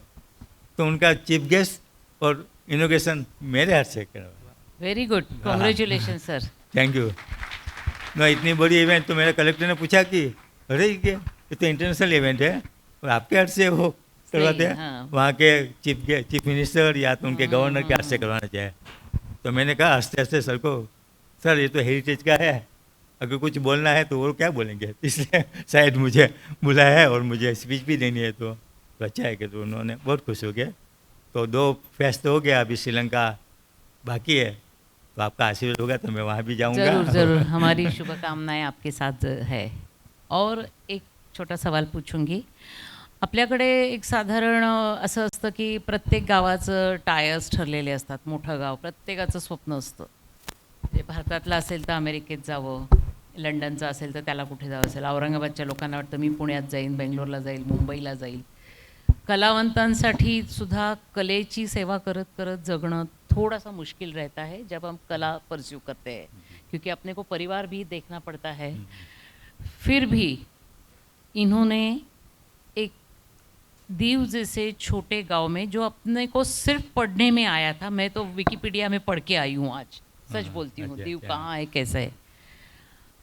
तो ये भी एक समझने वाली बात है कि अगर आप कुछ चीज़ बहुत अच्छी तरह से जानते हो, लगन से करते हो, डेडिकेशन से करते हो, उसमें सिंसियरिटी रखते हो, तो आप कहाँ रह के वो कला या कोई ज्ञान आगे ले जा रहे हैं वो मायने नहीं रखता है। सर को देख के वही लगता है कि दीव जैसे जगह, गलत नहीं है वो लेकिन अगर सर चाहते थे तो दिल्ली जा सकते थे, उदयपुर रह सकते थे, भोपाल में भी जा सकते हैं, बड़ौदा में भी रह सकते हैं, लेकिन सर ने दीव में रहना पसंद कर दिया। और वहाँ से उन्होंने जो कला की जो सेवा की है, वो सेवा करते करते तक सर को बेस्ट टीचर अवार्ड मिला है नेशनल, सर को पद्मश्री भी मिली है, और सर आज औरंगाबाद में अपने सामने एक चीफ गेस्ट और एक अच्छे कलाकार के नाते यहाँ बैठे हुए हैं। तो आपका जो विचार था कि मैं मेरे ही गांव में रह के कला की सेवा करूँगा, उसमें भी एक डट के रहना बहुत ज़रूरी होता है। उसके बारे में ये बच्चों को आप एनलाइटन कर दीजिए। देखिए, हम कहीं भी जाए दुनिया में, मैंने पहले बताया ना, चलो अब घर जाते हैं, ऐसे होता है ना। तो यहाँ ऐसी बात नहीं आती, बाद में घर में ही रहो, घर में ही काम करो। तो वहाँ का बच्चे हमारे बच्चे हैं, हमारी ज्ञाति का, हमारे समाज का पूरा, तो उनके लिए हम इतना तो समर्पण कर सकते हैं ना कि सही चलो है, उनके लिए कुछ काम करें, क्योंकि वहाँ से पहचानते हैं हमें। हम बाहर जाके दिल्ली में जाके या बड़ौदा में जाके बहुत से एग्जीबिशन करें, पेंटिंग करें, तो वहाँ के लोग, दीव के लोग तो जानेंगे भी नहीं कुछ, कौन प्रेमजीत, मालूम नहीं, सही कि यहाँ ही रहते थे, उनका तो घर बंद रहता है, वो वहाँ बड़ौदा में रहते हैं, वहाँ पैसा कमाते हैं। ऐसा मैंने नहीं सोचा, मुझे लगा कि नहीं यहाँ से, तो वहाँ मुझे इस बात के संतोष है कि मैं आप सभी को बताता हूँ कि वहाँ इतना पॉपुलर हो गया हो ना, और सभी लोग इतना मान सम्मान देते हैं कि कोई गेस्ट आते हैं ना मेरे साथ, तो मैं बाइक में घुमाता हूँ पीछे बैठा के, तो वहाँ तो देखने नहीं मिलता है सभी। तो वहाँ सर्कल आता है ना, जब भी पुलिस वगैरह होते हैं विशल वगैरह, तो वो भी सलाम करते हैं, sir good morning, good evening कहते हैं। वहाँ का म्यूनिसिपैलिटी का जो सफाई का अमल होता है ना, वो भी सर कैसे हो, सर कैसे हो, गुड मॉर्निंग ऐसे बताया। और सभी बाकी के तो होते हैं जो जानते हैं सभी, वो बोले, तो वो लोग बोलते हैं कि सर ये पूरा ड्यू के सभी लोग जानते हैं क्या आपको? मैं क्या, हाँ सभी जानते हैं, मैं कि इतने सालों से यहाँ हूँ, इतना काम किया है तो जानते हैं। और किसी को मैं उद नहीं करता, निगलेक्ट नहीं करता, उठते एकदम सिंपल सी बात करता रहता हूँ, जो बुलाते हैं वहाँ जाता हूँ। लारी पे भी चाय पी लेता हूँ, ऐसा नहीं कि होटल में ही चाय पीना के कोई पीना, तो ऐसा। तो वो लोग, उनको बहुत वो लगा कि नहीं सर बहुत अच्छी बात है, क्योंकि ये मान सम्मान करोड़ों रुपया में भी नहीं मिलता ये। मैं जब कोई आते हैं ना हमारे गेस्ट कोई बाहर से, तो अर्ली मॉर्निंग आते तो सर कि आपको डिस्टर्ब नहीं करूँगा, मैं ऑटो में चला जाऊँगा, कौन सी होटल में मेरा रूम बुक किया है, तो मैं आपको ऑटो वाले के पास जाना और बता देना कि बारिया साहब के गेस्ट है, कोई भी ऑटो वाले के पास, वो डायरेक्ट ले जाएंगे आपको, कहीं भी ले जाना। बारिया साहब ने बोले हाँ, पैसे भी नहीं लेते वहाँ, ऑटो वाले भी पैसे भी नहीं लेते, इतना वो रखते हैं, सभी मान सम्मान रखते हैं। तो इतना संतोष बाद में कहाँ मिलेगा। सही है, वही सही हाँ, है। तो ये बड़ी बात है कि चलो इतना संतोष है, यहाँ ही जियो यहाँ ही मरो तो दीव में ही पसंद करता हूँ मैं इतने। वेरी अभी आपके पास जैसे अभी जो मॉडर्न आर्ट है या रियलिस्टिक आर्ट है, हमेशा काम चलता है, बच्चे लोग रियलिस्टिक भी काम कर लेते हैं और मॉडर्न आर्ट में भी काम करते हैं, तो इसके बारे में आपके क्या विचार है? हाँ, वो पहले से ही बताना चाहता था मैं, पेंटिंग के बारे में स्केच वगैरह करते हैं तो उनमें बहुत टाइम लगता है और धीरे रखना पड़ता है, बाद में काम होता है ऐसे।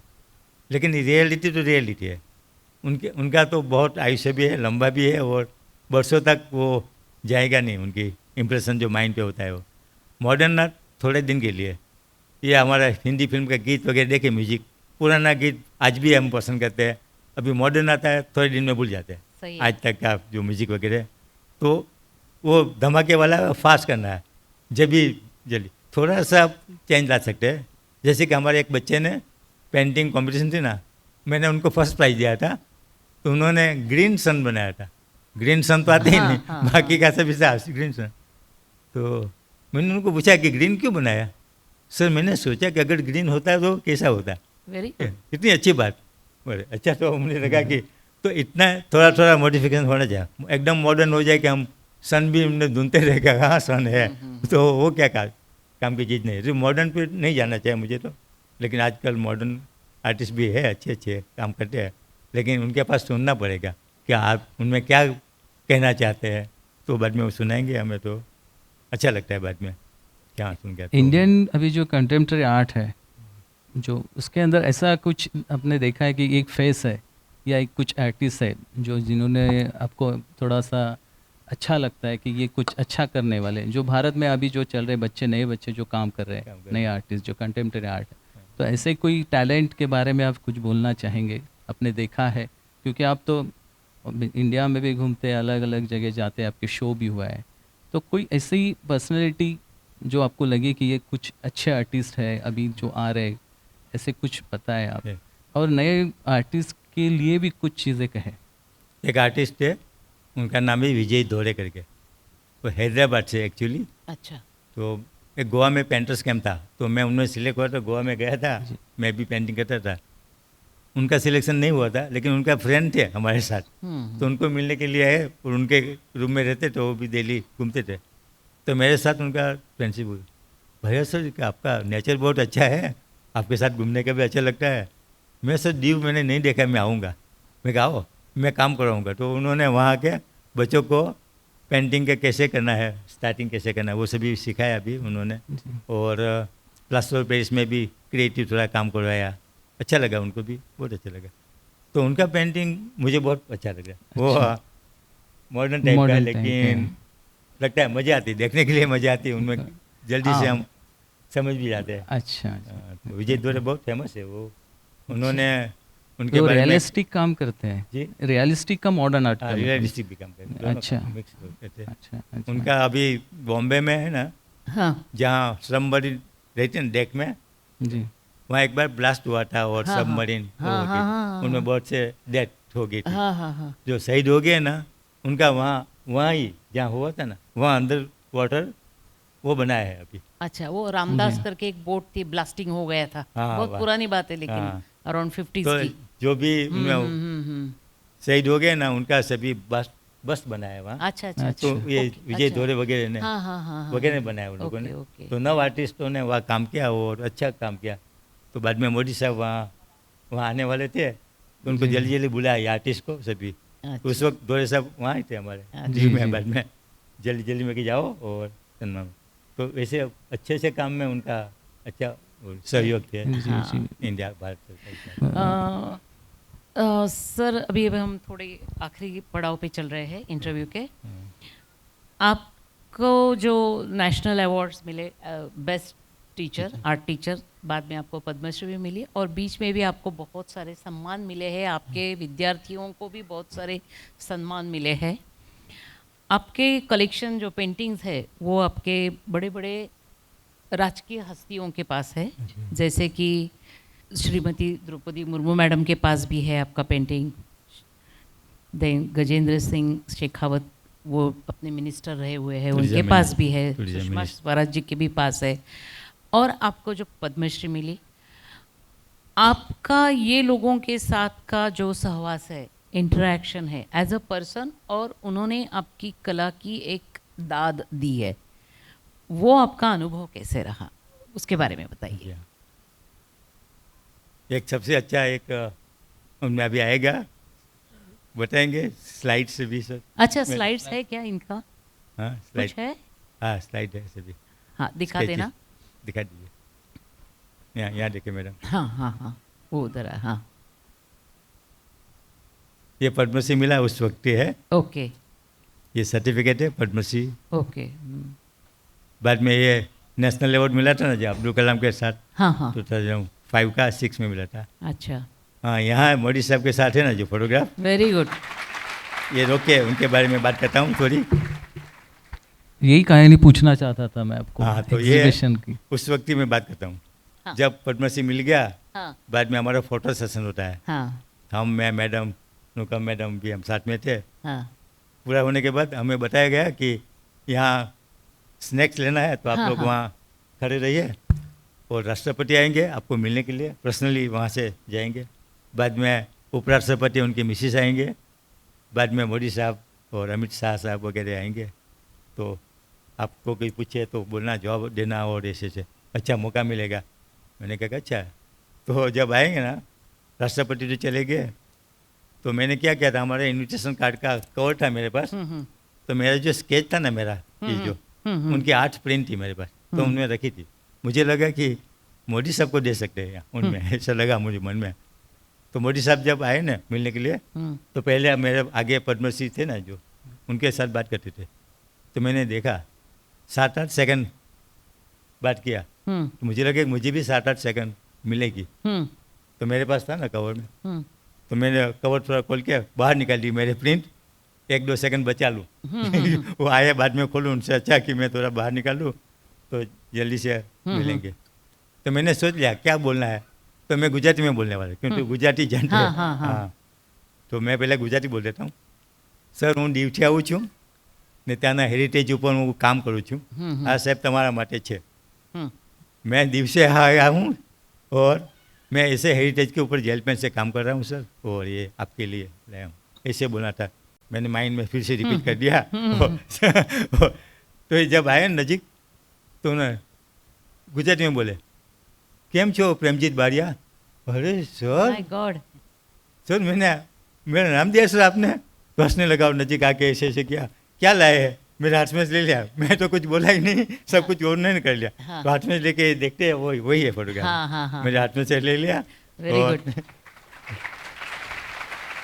और देखने लगे सभी, अद्भुत काम है। वापस सर मैं एक आपके लिए, अच्छा मेरे लिए, धन्यवाद करके ले गए। वो 5 अप्रैल थी, उस दिन 5 अप्रैल को मिला था। हाँ, और हाँ। मैंने दिया था। और बाद में 16 अप्रैल को मोदी साहब ने उनके ट्विटर पे ट्वीट किया ये सभी। सही है, वेरी गुड, दैट जो वाज द ये- ग्रेटेस्ट मोमेंट।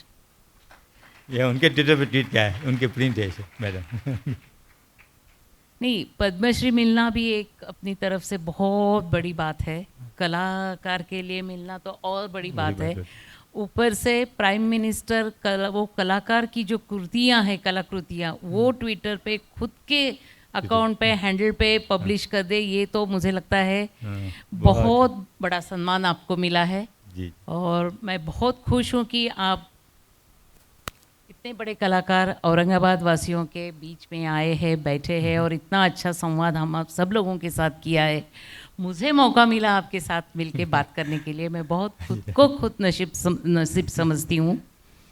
और आपको चाहती हूँ कि आप और लास्ट में कुछ बात करना चाहेंगे आप- क्या? अच्छा आप स्टूडेंट्स को या फिर जो यंग बच्चे बैठे उनके लिए कुछ संदेश दे, हाँ क्योंकि वो आर्ट के बारे में जो कि आना चाहते हैं आर्ट में, क्योंकि अभी नया आर्ट, नया इंडिया, डिजिटल इंडिया, एआई के आने के बाद बहुत सारा चेंज हुआ है।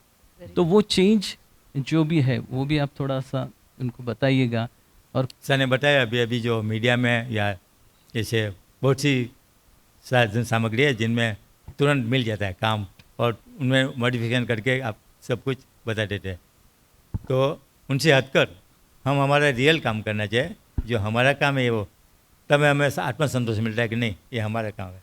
मैं हमारे बच्चों को भी बताया था एक बार कि आप पढ़ते हैं ना तो किसी की ईर्ष्या नहीं करनी चाहिए कि ये आगे निकल गया, ये आगे निकल गया, मुझे भी आगे निकलना है। तो क्या करते हैं, शॉर्ट रास्ता ढूंढते हैं, नहीं तो कॉपी करते हैं बाद में, एग्जाम में कॉपी करके ज़्यादा मार्क्स लो को मैं उनसे आगे निकल जाऊँ।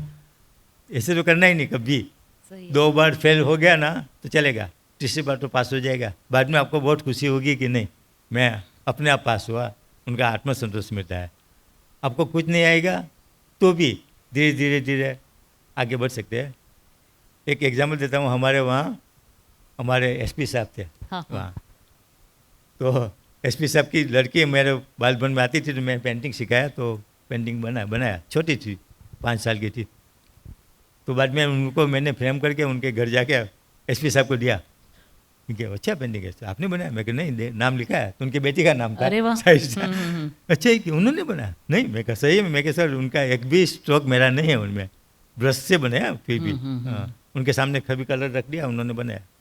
तो उन्होंने सोचा कि सर, मुझे बोला कि सर भैया सर कि ये जो बना सकते हैं तो मैं नहीं बना सकता हूँ, क्योंकि मुझे कुछ नहीं आता, आप मुझे सिखा सकते हैं? तो मैंने उनको बोला सुनिए, उनको बोला सर कुछ नहीं आता है ना तो आप अच्छा सीख सकेंगे। सही अगर- बात है, सही बात है। अगर कुछ सीखा है पहले तो जल्दी नहीं सीखेंगे। क्यों? ये उन्होंने, मैंने बोला कि सर उन्होंने शायद गलत भी सिखाया होगा, उनका टेक्निक अच्छी भी नहीं होगी, कहाँ से स्टार्ट किया मालूम नहीं, वो सभी आपके दिमाग में से निकालने में टाइम जाएगा थोड़ा, बाद में आप सही हो जाएगा, बाद में मैं करूँगा।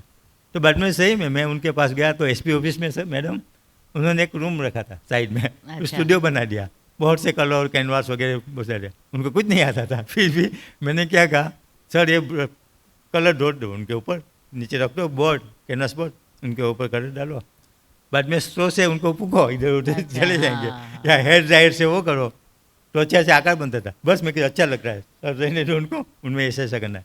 तो धीरे धीरे उन्होंने लैंडस्केप तक पहुँच गए मैडम, वेरी गुड। और लैंडस्केप भी बनाया, और हमने साथ में एग्जीबिशन किया। वो एसपी सर, मैं, हमारी कलेक्टर मैडम थी सलोनी राय, 3 और बाकी के 3 आर्टिस्ट हमने राजस्थान और वो गुजरात से 6 का दीव में ही हमारा रखा।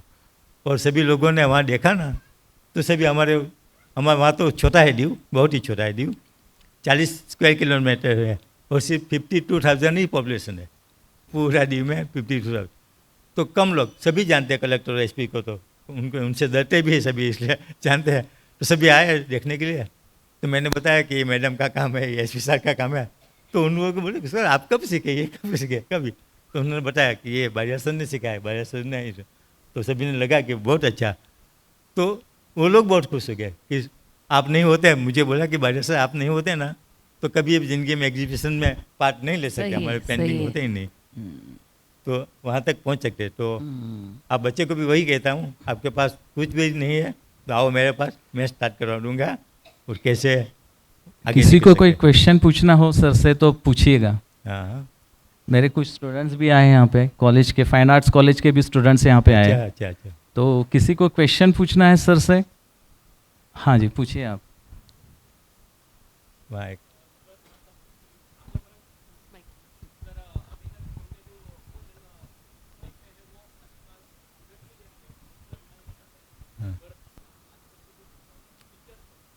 टीचर जी जी, हेलो। बतौर टीचर उनको अवार्ड मिला है आज तक। तो मैं चाहूँगा कि सर वो टीचर्स के लिए भी कुछ कहे जो यहाँ के जो ज़रूर। टीचर्स है छत्रपति संभाजीनगर औरंगाबाद के, जी जी सर भी जहाँ से आते हैं वो दीव पोर्तुगीज के दमन heritage से। का सर को बहुत जी। ज़्यादा इंस्पायर वहाँ से हुए हैं। औरंगाबाद और छत्रपति संभाजीनगर को हमारी बहुत बड़ी हेरिटेज सिटी है। बिल्कुल है। तो टीचर लोगों को वो क्या मैसेज देना चाहेंगे, और जो बच्चे फेल हो जाते हैं या फिर जो स्पेशल होते हैं, अलग होते हैं, जो स्पेशल चाइल्ड्स होते हैं, वो ज़्यादातर इस फील्ड में आने की कोशिश करते हैं। तो ये स्किल बेस, ये आप जो भी फील्ड में आप कर रहे हो, या पेंटिंग हो, क्राफ्टिंग हो, ये स्किल बेस होने के बाद तो इसमें इंस्पायर होके ये बच्चे भी बहुत आगे जाते हैं। तो इसकी इसकी जो भी आपके एक्सपीरियंस होंगे, पास्ट एक्सपीरियंस, ये भी बताइए। और टीचर्स के लिए खास आप क्या कहना चाहोगे आज के लिए? बिल्कुल बाल भवन से काफ़ी रिलेटेड है, क्योंकि बाल भवन में ऐसे बहुत सारे बच्चे आते रहते हैं। मैं भी उनका मेंबर हूँ बाल भवन का यहाँ का। जी। तो सर शायद अच्छी तरह बताएंगे कि ऐसे स्पेशल चाइल्ड्स के लिए और कुछ आर्ट टीचर्स के लिए भी या जनरल टीचर्स के लिए भी आप कुछ मैसेज दें। खास करके हमारे बाल भवन में जो बच्चे जाते हैं ना, तो वो वहाँ सब कुछ सीखते हैं, सिर्फ पेंटिंग नहीं, बाकी की एक्टिविटी भी सीखते हैं। तो उनका माइंड थोड़ा डेवलप होता है। वो कल्पना शक्ति बढ़ाना है उनको। एक ब्लैंक पेपर पे आप बच्चों को, खास करके बच्चों को 2 लाइन करके बाद में बताओ कि उनमें कुछ ऐड करना है। दूसरे बच्चे को भी 2 लाइन करो, उनमें ऐड करना है। तीसरे को जो, तो सेम डिजाइन आप देंगे ना, बाद में उनको ऐड करना है। तो उनको नहीं देखेंगे, दूसरे को नहीं देखेंगे, अपने आप कुछ ना कुछ ऐड करते रहेंगे, तो वो कल्पना करेंगे, तो कल्पना शक्ति बढ़ती है उनको। तो बच्चों के लिए तो वो अच्छा है। एज ए टीचर आप लोग, जैसे ड्राइंग टीचर है, कोई ड्राइंग टीचर बच्चों को पढ़ाना चाहते हैं, तो वो उस वक्त हम, ये हमारे क्लास के स्टूडेंट है ऐसे नहीं मानना है, वो मेरे घर के मेरे बच्चे हैं ऐसे मान के उनको ट्रीट करना है। वो सबसे अच्छा और ईजी तरीका है। वो अपना बेटा है ऐसे ही मान के उनको वो करेंगे, तो आपको जितना भी टाइम आप मांगेंगे तो इतना टाइम देंगे, वो बच्चे देंगे और उनके बाद में सिखाते रहेंगे। तो कभी भी कुछ भी करते हैं तो मैं तो बच्चे को बोलता हूँ, कितना भी गंदा किया मैं कहता हूँ बहुत अच्छा किया, यहाँ थोड़ा सा ये करना था, ऐसे करके समझाता हूँ। तो ऐसे ही समझाना, उनको डांटना नहीं है, बस उनको डांटना नहीं। अच्छा काम किया और थोड़ा इतना इतना बाकी था, हम पूरा करते हैं, उनको करवाना। तो ये अच्छा टीचर की वो क्वालिटी, अच्छी टीचर ऐसे होना चाहिए। स्पेशल आपको कॉलेज के स्टूडेंट को भी कभी स्पेशल रखना है तो हम रखेंगे, कोई एक बार मैं आऊँगा वापस भी। अच्छा सर आखिरी सवाल है कि जैसे कि अब्दुल कलाम साहब थे, उनको जब पूछा गया कि उनको दुनिया क्या बोल के याद करें, तो एज वो साइंटिस्ट थे, राष्ट्रपति थे, तो और टीचर भी थे, तो उन्होंने कहा था कि मुझे टीचर बोल के याद किया जाए। तो मैं आपको यही सवाल पूछता हूँ कि आपको अगर याद रखना है दुनिया, तो आप क्या कहोगे, किस चीज़ के बारे में आपको याद रखें? इस बारे में तो बस मुझे प्रेमजीत बारिया बुलाएंगे ना तो बस बारिया सर, पूरा दिन मुझे बारिया सर बोलते हैं, बारिया सर से पहचानते हैं।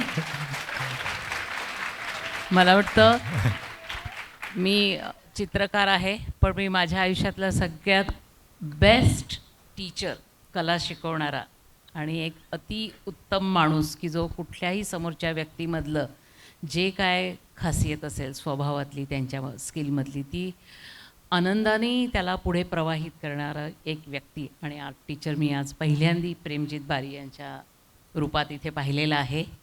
आणि आपल्या सगळ्यांसाठी म्हणजे आपल्याला फक्त जॉग्रफी किंवा हिस्ट्रीमध्ये दमणची ओळख युनियन टेरिटरी म्हणून जेवढी होती फक्त लिहिण्यापुरती आणि 1 मार्क घेण्यापुरतं परीक्षेतलं, तशी ओळख न राहता प्रेमजीत बारियांचं दीव म्हणून आपण आता ह्याच्यापुढे औरंगाबाद करते लक्षात ठेवू।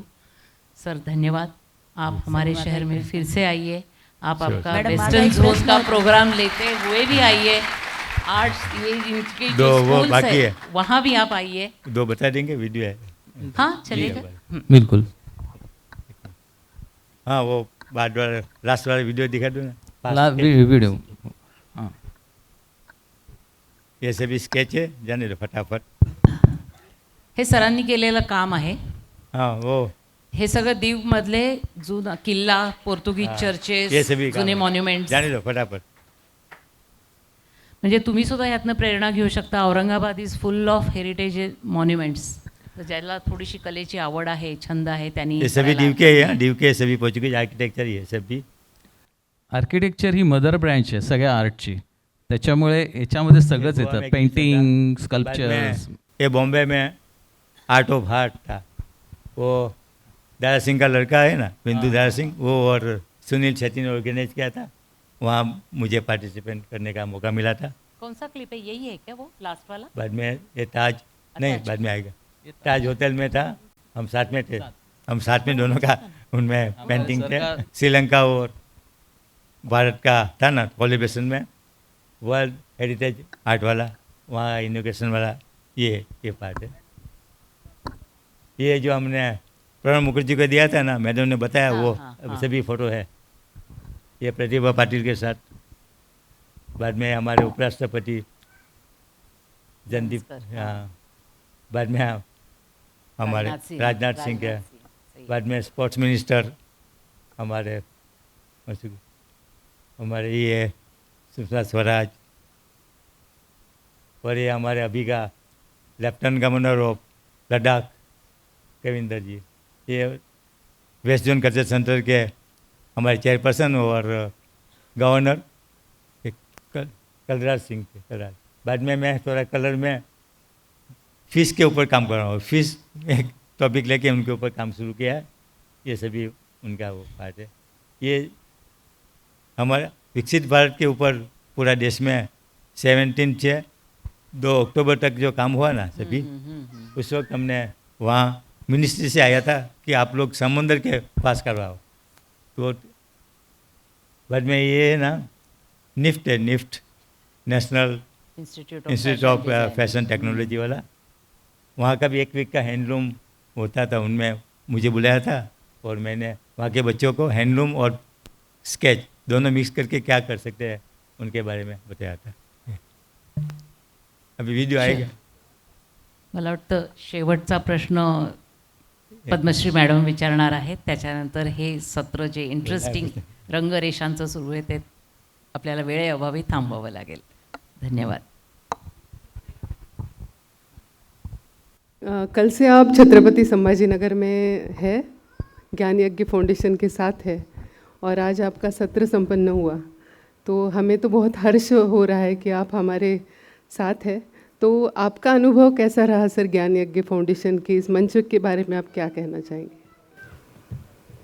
यहाँ मैंने जब देशपांडे सर से बात करता था बार बार, तो मैंने वही पूछा था कि वहाँ स्टूडेंट आएंगे, तो कहा हाँ स्टूडेंट तो होंगे, 70% स्टूडेंट होंगे, बाकी के वीआईपी और हमारे स्टाफ के मेंबर वगैरह होंगे। तो मैं कहा अच्छा, तब से मुझे लगा कि मज़ा आएगी। और सही में मैं बहुत खुश इसलिए हूँ कि इतने बच्चों को सामने बैठा के उनके सामने बोलना और उनका आशीर्वाद उनका ही मिलता है, क्योंकि वो लोग दिल से साफ होते हैं, और जो कुछ मुझे देना था वो भी अंदर घुस जाते हैं, तो वो ज़िंदगी भर याद रखते हैं। तो मुझे बहुत ही यहाँ संतोष हुआ और खूब मज़ा आई। को मैं बहुत बहुत अभिनंदन देता हूँ कि आप लोगों ने इतना अच्छा क्रिएटिव आइडिया है ये, क्योंकि पूरा देश में नहीं है ऐसा। बहुत क्रिएटिव है। और आप लोग तो बहुत लकी है कि इतने पद्मश्री यहाँ आते हैं और अलग अलग टॉपिक पे इतना आपको नॉलेज देके जाते हैं, सही में, क्योंकि वो पूरा उनके लाइफ का पूरा निचोड़ आपके सामने दे देते हैं, तो उनमें आपको तो बहुत कुछ मिल गया। तो भगवान करे आपके वहाँ ये संस्था ये यज्ञ करते रहे और भी वर्षों तक, और आपको नॉलेज मिलते रहे, इसी में शुभेच्छा। चलो, धन्यवाद. धन्यवाद सर.